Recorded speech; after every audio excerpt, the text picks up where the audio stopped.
Newsline. Nagpalala po ang Civil Aviation Authority of the Philippines o CAAP sa publiko na may peligrong dala ang pagtutok ng laser beam sa mga eroplano at mga daraan dito. Ayon kay CAAP Director General Captain Manuel Antonio Tamayo, nakukompromisong kaligtasan ng paggamit ng laser beam para itutok sa mga eroplano na maaring magresultas ng malagim na aksidente. Ito ang reaksyon ng ahensya matapos lumabas ang hatol ng Municipal Trial Court ng 5th Judicial Region sa Daraga Albay na napatunayang guilty sa kasong trespassing sa Bicol International Airport ang isang 29 na taong gulang na lalaki sakay ng kanyang motorsiklo.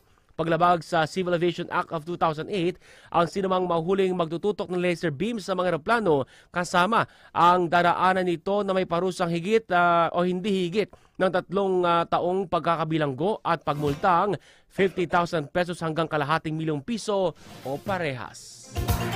Live TV Radio. Live TV Radio. Live TV Radio.